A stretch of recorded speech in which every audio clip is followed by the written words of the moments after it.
cứ chỉ niên nâng hơi ren siêu xin miên đồ nà đăng piประวัตินิงลายหรือถ้าจีครูบ่งบอกลำดับกำปูได้อาจช่วยแก้ไขวิสนาบานmiễn sát sờ bạc nhẹ đại trời kết phơi ba bờ hốt bong ca sắc sả trời ban niên bồng vật ở khai chỉ nhẹ bận to ven bên tịch thầm vật thò rồi hốt ban điệp ca châu phu sa ati chôn bay chừng nón tiệt thò hai còn miên đà ra xây lồng đắp lồng nhẹ đại rong ca vi pro ha lơ internet trời ban niên bận chung trời riêng bận to nơi bờ tây đầm bay liếng luồn rồi hốt khai chi chừng tiêu rồi bọc thiên công hôn trong bận chim sa hồng tiệt trong điệp ca cua cung tài trời trom lê bần la đại nâng bà sân chỉ trong bần la ní cứ chỉ cô sùng ngạt đầm bay châu trong sông cung nhẹ miền chi chừng đa đầm bay plak đâu vần nặng nâng cá cai prai pui ẩm bô lồng đắp cua hai ở vậy đã song khăn trên ní tơ tiệt nu cứ ở cát công chặt sợi tiếng o đã thọp phơ bà bàiปรับខ្ញុំមើលតើគួរលេបបន្លានេះទេ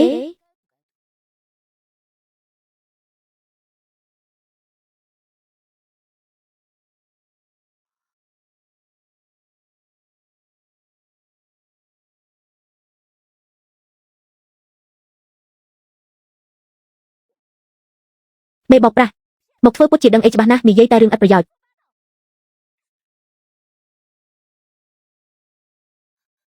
លីស៊ីជាអញមកបង្កចំនួនដល់ទីនេះផងអេខ្ញុំចង់ដកលុយវិញនេះជាគ្រូបង្វឹកដែលពួកឯងអួតឡើងដល់មេឃនោះខ្លួនប្រានទាំងមូលគ្មានរបស់ប្រេនល្បីសំបីតែមួយមុខផងនៅហ៊ានមកជួយគេឲ្យរៀបការជោគគ្រួសារអភិជនទៀតអេគ្រួសារលីរបស់ខ្ញុំខំចំណាយលុយអស់យ៉ាងច្រើនសន្ធឹកសន្ធាប់តែសំបីតែក្បែរខ្លួនសិនហ្វានឈិនចម្ងាយ50ម៉ែត្រក៏ខ្ញុំចូលមិនចិត្តផងពួកបោកប្រាស់គ្មានជំនាញពិតប្រាកដសោះទី1តែគ្រួសារលីចេញលុយឲ្យនាងបញ្ជាក់ថានាងគ្មានសិទ្ធិសំបីតែចាត់ចែងទ្រព្យសម្បត្តិខ្លួនឯងផងទី2ដំណឹងរឿងគ្រួសារលីដាច់ចរន្តហេរ៉ាញ់វត្ថុនឹងត្រូវចុះផ្សាយលើទំព័រសារព័ត៌មានសេដ្ឋកិច្ចនៅថ្ងៃពុធសប្តាហ៍ក្រោយហើយនាងគ្រាន់តែជាកូនអុកដែលគ្រួសារប្រើដើម្បីយងជីវិតតែប៉ុណ្ណោះ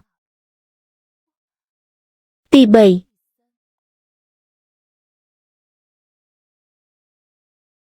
ពួកនាងសំបីតែប្រវត្តិពិតរបស់គេក៏មិនទាន់ដឹងច្បាស់ផង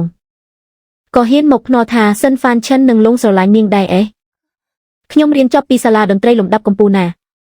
តាំងពីតូចមកមានអ្នកតាមស្រឡាញ់ខ្ញុំច្រើនណាស់ចាំដល់ពេលគ្រូសាលីខ្សែធនទៅ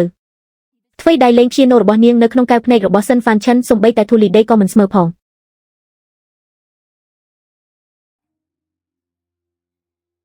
សិនហ្វានឈិន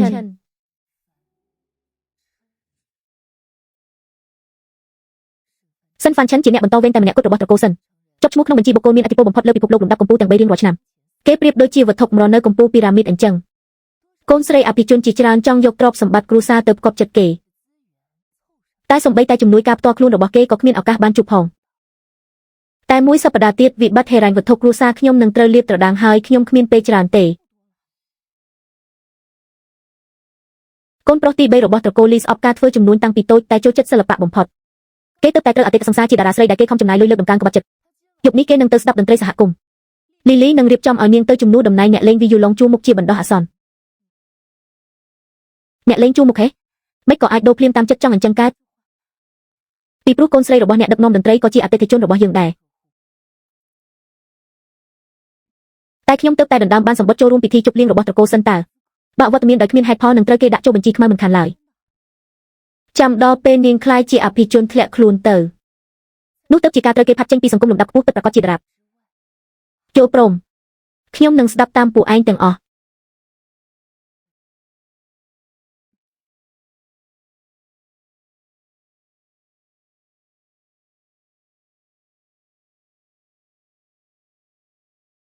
ពួកឯងធ្វើឲ្យគ្រូសាឆឹងខ្សែធនបង្ខំឲ្យម៉ែខ្ញុំសម្លាប់ខ្លួនហើយនៅមិនព្រមលែងលះពួកយើងទៀតបើចង់បន្ទោសគឺបន្ទោសខ្លួនឯងដែលទៅប៉ះពាល់ត្រកូលសិនទៅសិនហ្វានឈិនខ្ញុំទ្រាំលាក់ខ្លួនអស់រយៈពេល7ឆ្នាំផ្លាស់ប្ដូរមុខមាត់ថ្មីកិននេះរវាងពួកយើងដល់ពេលត្រូវទូទាត់ឲ្យដាច់ស្រឡះហើយ